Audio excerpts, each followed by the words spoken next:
Silchar medical college.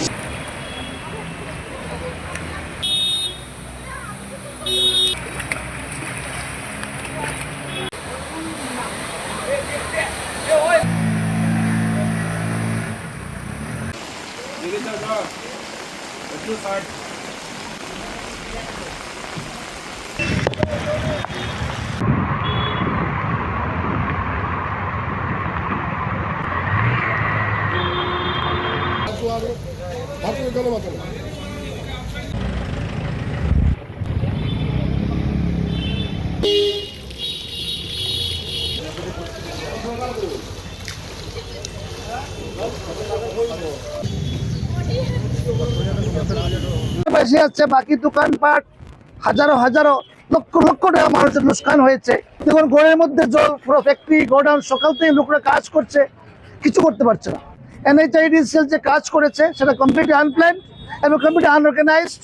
এটা আমরা ধিক্কার জানাই এবং আমাদের ডিসি মহোদয়কে অনুরোধ করছি সেইগুলা খতিয়ান দেখার জন্য এবং প্রত্যেক মানুষের যে লোকসান হয়েছে, যে ক্ষতি হয়েছে, সেই ক্ষতিপূরণ আমরা চাই, আমাদের ক্ষতিপূরণ দিতে হবে। কেননা আমাদের কি দোষ? আজকে 3.5 ফুট রোড উঠিয়েছে ওরা, আনপ্ল্যান, ড্রেন নেই, সব ড্রেন কোলাপসড, তাহলে তো হবেই। থেকে যেভাবে বাড়ি দুদিন থেকে বৃষ্টিপাত হচ্ছে, যেভাবে জলে প্লাবিত হয়েছে মানুষের বাড়িঘর আমরা দেখতে পাচ্ছি ডুবে যাচ্ছে।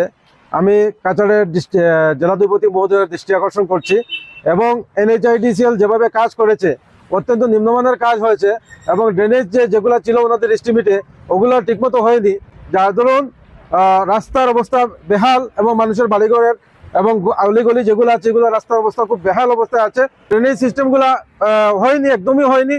ড্রেনেজ সিস্টেম না হওয়ার কারণে এই দুরবস্থা আমাদের এই অঞ্চলের। যদি অতি সত্বর যদি এগুলো কাজ হয় না, ড্রেনেজ সিস্টেম করা না হয় এবং রাস্তার কাজ যদি উন্নত মানের কাজ না হয় এবং রিপেয়ারিং ঠিকমতো না হয়, তাহলে আমরা সমস্ত জনসাধারণকে নিয়ে বৃহত্তর গণ আন্দোলন গড়ে তুলব।